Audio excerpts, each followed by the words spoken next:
Então, agora vamos começar a falar das ferramentas de performance, né? Nós concluímos a apresentação das diligências relativas ao cumprimento legal, a compliance do empreendimento, e agora vamos falar das ferramentas que dizem respeito ao desempenho socioambiental do empreendimento em relação a desmatamento.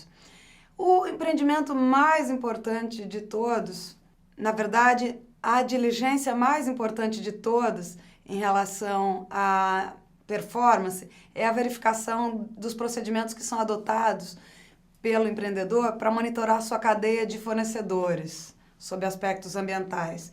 Por que isso é ferramenta de performance? Porque, na realidade, salvo legislação específica, que pode existir, sobretudo no que diz respeito à madeira, o empreendedor, seja ele rural ou em outra área, ou atuando em outra área, ele não é obrigado a monitorar sua cadeia de fornecedores. Até hoje, pelo menos, ele não é obrigado a monitorar sua cadeia de fornecedores para saber se o produto está ligado ao desmatamento ilegal.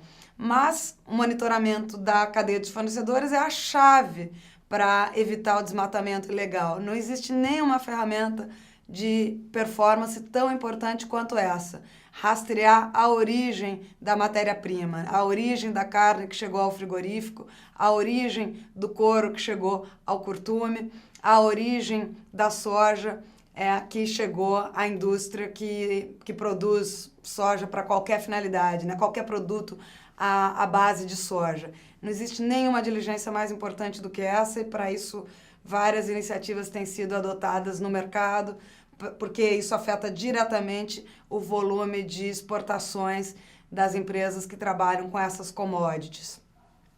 A segunda ferramenta de performance bastante importante é a verificação do zonamento ecológico econômico da região.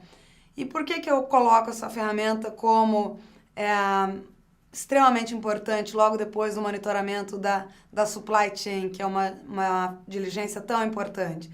Porque, na realidade, isso afeta a performance financeira do empreendimento, né? O zoneamento ecológico-econômico, no caso do agronegócio, ele considera justamente se aquela cultura agrícola ou aquela modalidade de pecuária ou aquela atividade extrativista, ela é compatível com o clima, com o solo, com o relevo daquela região onde se desenvolve a atividade agrícola.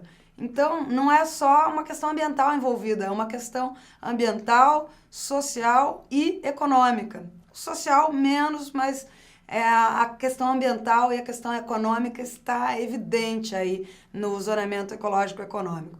Como nada é simples nesse país, nem todas as regiões brasileiras já possuem zonamento ecológico-econômico, mas a maior parte do país já possui ZEA, já houve uma evolução muito grande em relação ao passado, quando esse instrumento foi criado e quase nenhuma área do país implementou de imediato. Hoje já temos aí uma porção maior, superior à metade do território nacional com ZEA realizado.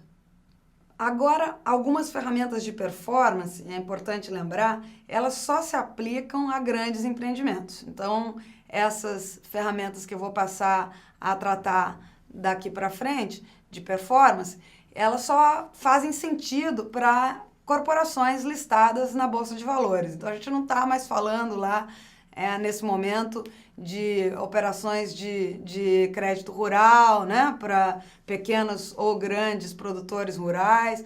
Agora a gente vai estar falando das empresas do agronegócio, por exemplo, das empresas que operam no setor de infraestrutura, das empresas que operam no setor de mineração, que são aí os três grandes setores envolvidos com riscos de desmatamento, como nós temos falado. A primeira delas é a potencial inclusão em índices de sustentabilidade, de bolsas de valores. A nossa Bolsa de Valores de São Paulo, a B3, antiga Bovespa, por exemplo, ela possui o ISE, o Índice de Sustentabilidade Empresarial, que foi o quarto índice de sustentabilidade de bolsa de valores que foi criado no mundo, desde 2005. O ISE está presente no mercado de capitais brasileiro e até 40 corporações listadas na B3 podem ser nele incluídas, sendo que o ISE tem várias dimensões e uma dessas dimensões é justamente a dimensão ambiental. Então, a análise da inclusão no ISE é muito relevante e, para além da inclusão no ISE, como ele publica as respostas dos questionários online, e nesse sentido o ISE se destaca das demais bolsas de valores, porque nem todas publicam as respostas aos questionários online. Por exemplo, o índice da Bolsa de Nova York, o Dow Jones Sustainability Index, não disponibiliza as respostas aos questionários online.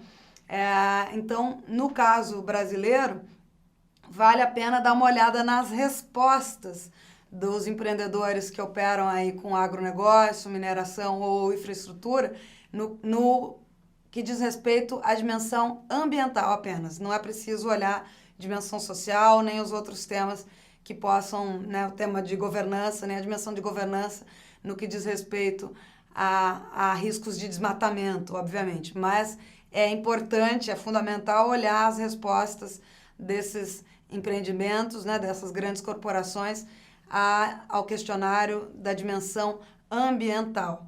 Inclusive para confrontar com outras informações, porque as respostas ao ISE, elas não são checadas, elas são informações prestadas unilateralmente por essas corporações. Então, isso significa que não dá para confiar cegamente nessas informações. Vale a pena confrontar com informações constantes de outras bases de dados públicas, sejam elas bases de dados oficiais de órgãos públicos brasileiros, sejam elas bases de dados públicas disponibilizadas pela própria corporação, né? O seu site, o seu relatório anual de sustentabilidade. Então, vale a pena confrontar essas diferentes fontes de informação públicas para verificar se existe consistência, né? Porque a inconsistência pode ser uma falha de gestão, mas isso já é mau sinal, né? Ou pode ser mesmo porque algumas das informações publicamente disponibilizadas não são verdadeiras, né? Então, atenção, muita atenção, sempre que estivermos lidando com informações disponibilizadas unilateralmente pelas corporações. Já falei também da análise dos relatórios de sustentabilidade, ou, claro, da parte que aborda temas de sustentabilidade no relatório anual da empresa. Quando houver, né, num país como o Brasil, que já tem um mercado de capitais minúsculo para o tamanho da nossa economia, infelizmente nem todas as empresas elaboram, nem todas as empresas listadas na B3 elaboram relatórios de sustentabilidade, inclusive porque o modelo da B3 é um modelo muito comum mundialmente de sistema relate ou explique, ou seja, a empresa pode escrever qualquer explicação dizendo que ela não vai relatar informações de sustentabilidade por isso ou por aquele outro, o que poderia fazer sentido em alguns setores, né? Nos setores de comunicações, por exemplo, telecomunicações, outras modalidades aí de prestação de serviços, isso poderia fazer sentido. Isso, obviamente, não faz sentido nesses três setores que a gente está tratando aqui, agronegócio, infraestrutura e mineração, mas não seria difícil imaginar alguma situação aí que uma empresa nesse setor operando no mercado brasileiro eventualmente não elabore relatório de sustentabilidade, justamente porque o padrão de transparência em temas de sustentabilidade no Brasil é inferior ao dos grandes mercados de capitais mundo afora. Então, quando houver relatório de sustentabilidade, evidente, é preciso verificar as informações relativas a desmatamento que constam desses relatórios de sustentabilidade. E aí entra o grande desafio, né? Cada investidor reclama disso, né? Todos os investidores institucionais do mundo reclamam disso. O desafio é como comparar informações que são disponibilizadas nos relatórios de sustentabilidade em formatos diferentes. Informação não é padronizada. O grande padrão do momento em relação a riscos climáticos, como todos sabem, é o padrão da TCFD, da Task Force for Climate Related Disclosure. Esse padrão, ele tem recomendações específicas para o setor do agronegócio, que nos diz respeito aqui diretamente, como tem padrões específicos também para setores de infraestrutura. E também tem padrões específicos para mineração. Então, se a corporação é uma corporação que tem um bom desempenho em termos de gestão de riscos de desmatamento e de riscos climáticos de uma maneira mais ampla, ela deverá incluir informações no seu relatório de sustentabilidade ou no seu relatório anual, adotando o padrão da TCFD.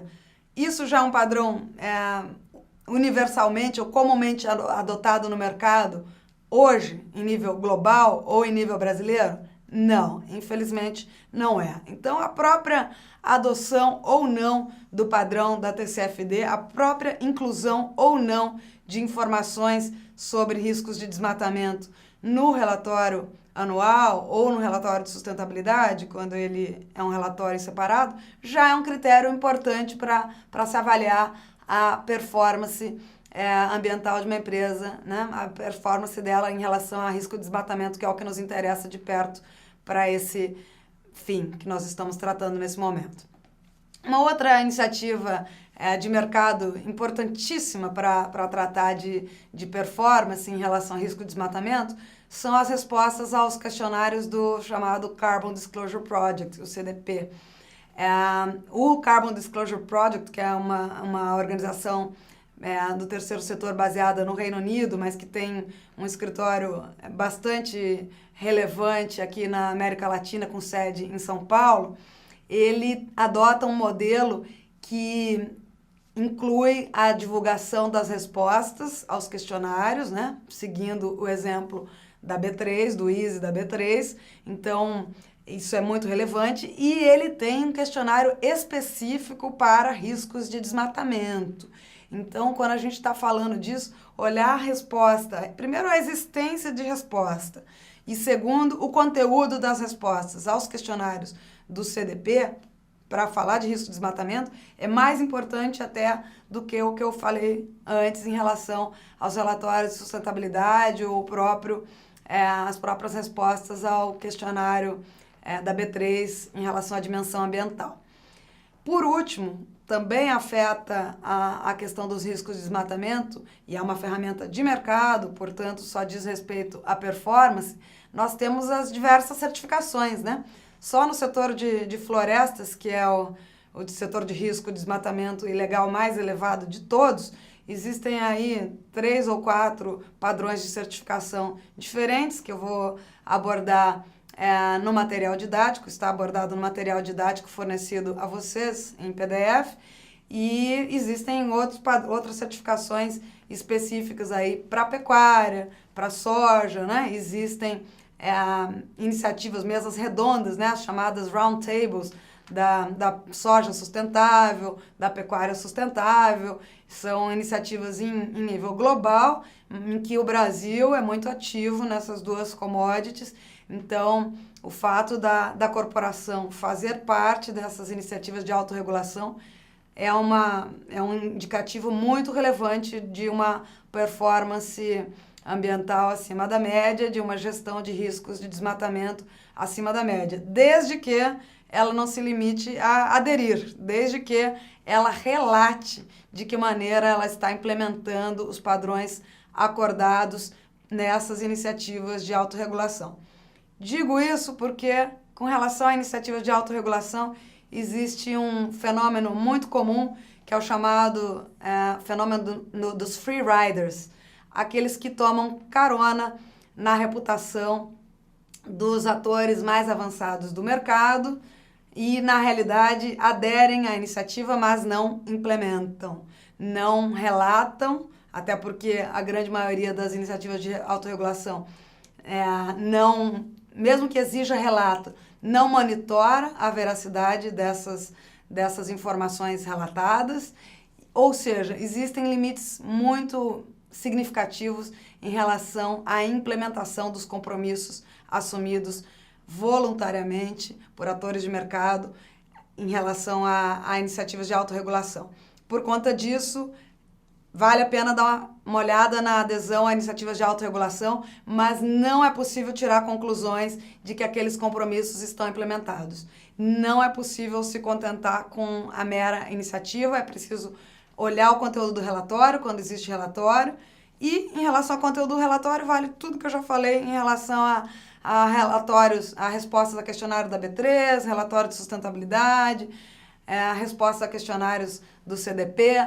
O que está no relatório não necessariamente é verdadeiro, os sistemas de auditoria são limitados, então isso são indícios aí de uma boa gestão de riscos de desmatamento, indícios importantes que devem ser considerados, mas não podem ser tomados como verdades absolutas.